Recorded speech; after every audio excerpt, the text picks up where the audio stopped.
Today we're going to be looking at leopard geckos, how to care for them and basic needs. So this is Pascal in the video, I'm behind the camera, so hi, and you are watching BJG Reptiles. Firstly, the first thing you need to know about leopard geckos is that they are insectivores, which means that they only eat insects such as locusts like this, mealworms, dubia roaches, crickets, etc, etc.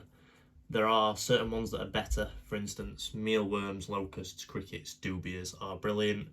There are other things you can use like morio worms and giant mealworms, which are still good, but I wouldn't recommend using them all the time. Some are basically designed to be used for treats for leopard geckos, but primary diets for other animals. So with leopard geckos, or at least my leopard geckos, I feed them mealworms whenever this dish runs out. So currently I don't have any mealworms, so he's just going to get locusts. And I feed him locusts every 2 days. So today's an exception for the video. This is actually the day after he has been fed. So he's only going to get 3 today. In fact, no, I'll still give him 4. So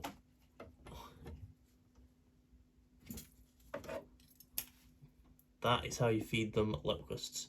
So adults need to be fed every 2 days. Babies can be fed every day. However, every 2 days is still okay as long as you're giving them a moderate amount and you're making sure that they put on weight.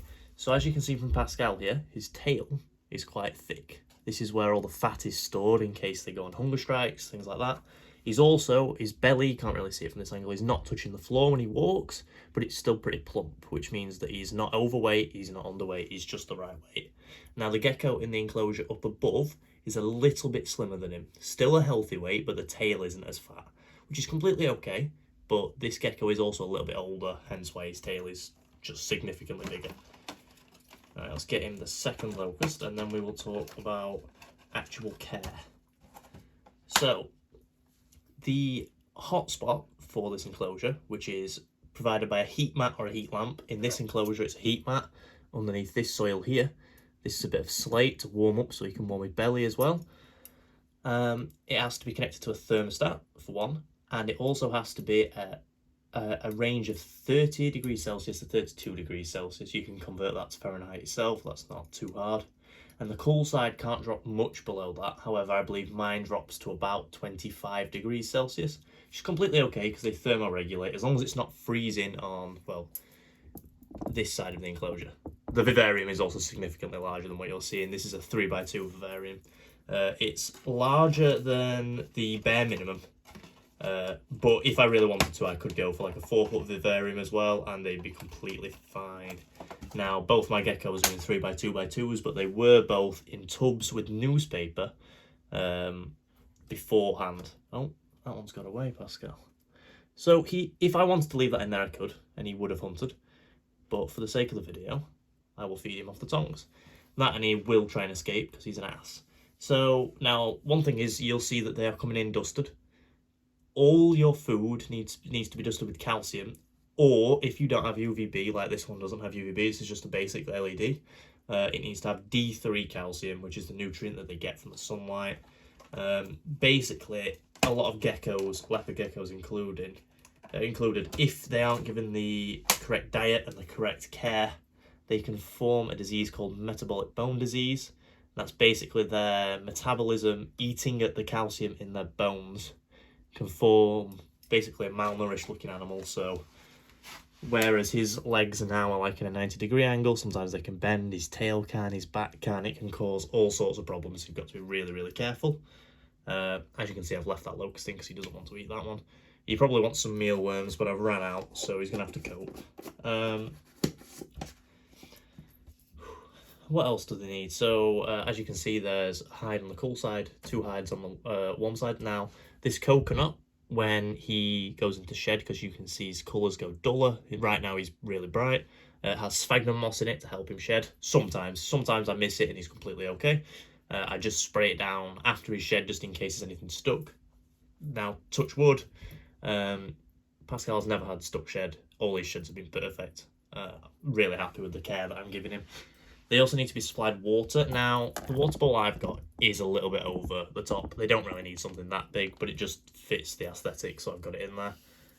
And before I move on as well, make sure that the humid hide, if you do put one in, which is recommended, is on the warm side, not the cold side.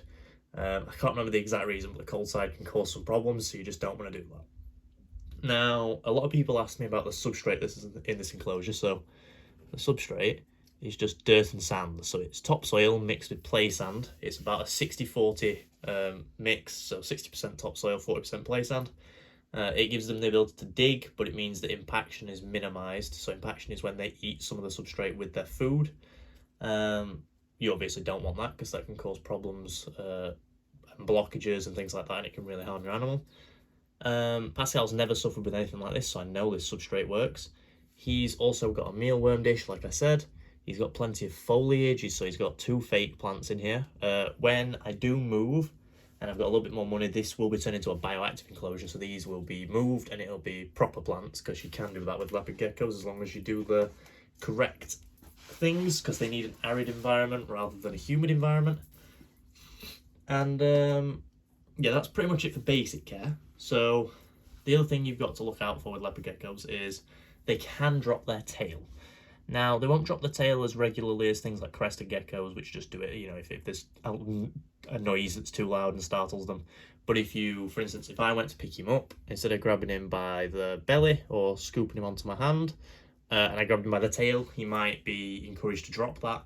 Now, they do grow it back, but it never looks the same, it never looks right. Neither of my leopard geckos ever drop their tail, and you want to avoid it at all costs. And I think that's it for basic care.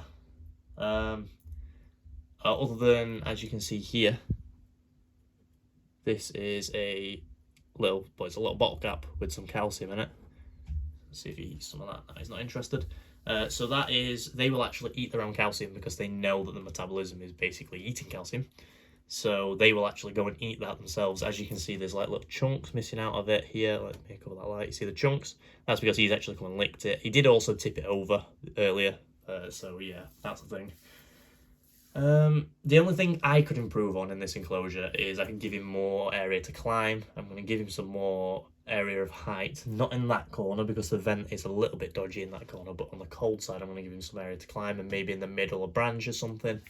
I do actually see him climb on this hide here quite regularly, and he's also on top of the coconut a little bit as well. The other gecko I've got, actually, I'll show you him now.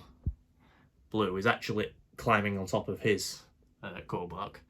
Now, Blue doesn't have an LED, which is why I'm showing you Pascal. I've not fitted it yet. I do have it, but his vivarium is made out of something slightly different, and it's a little bit harder to fit with just my bare hands. Yeah, I think I've covered pretty much all angles. I'll do a quick recap. Oh wow, you got to see me on. That's very cool. Make sure that you do your research on your substrate. You can use more sanitary things such as towels or things like that. Try and stay away from carpets. What's the cocoa fiber? That's really bad for impaction. Regular sand. Try and, if you want to go bioactive or something that looks a little bit more naturalistic, do what I've done with 60% topsoil, 40% play sand. Make sure they've got a hot spot of 30 to 32 degrees and a cold spot of around 27, 28, can drop a little bit below. Contrary to popular belief, you don't have to drop their temperatures at night. You can if you want to symbolise something a little bit more wild, but it's a lot more effort. It can cost a lot more money because you'll have timers on and different thermostats and blah, blah, blah. If you've got a lot of animals, it's not practical. I've got a fair few animals, it's just not practical. And make sure that their diet is varied, give them some treats, but make sure that you stick to certain things because certain geckos can be a little bit picky with the food, so find what they like, make sure they keep eating it. If they decide they don't want it, change it, that's not a problem. And make sure they've got enough areas to hide, climb, shed, drink, everything. If you've got over the head, a bigger slate than this is beautiful because they can actually sit on the bottom, heat their belly and their back at the same time. Whereas mine's kind of pointless because it's got the heat mat underneath. I would like to switch to overhead heat. Heat mats are fine, but overhead heat it's better at controlling the entire overall environment. Whereas heat mats is just better at making a hot spot, if that makes sense. So it's perfect for what I've got right now, but when he goes into a bigger enclosure, I'll be putting an overhead heat lamp in for both of my leopard geckos. Try and give them UVB if you can afford it. If not, supplement with D3 with every single meal you give them every 2 days. If you get a super giant leopard gecko, don't listen to this video because their care is slightly different, and I don't have a super giant leopard gecko. I've just got 2 leopard geckos standard size. He is a big leopard gecko, but he's not a giant. He's nowhere near, I don't think he's 100 plus grams. I think he's nearing it, but he's not quite there. And yeah, thank you for watching if you've got this far. Don't forget to like and subscribe, and I shall see you next time. Goodbye.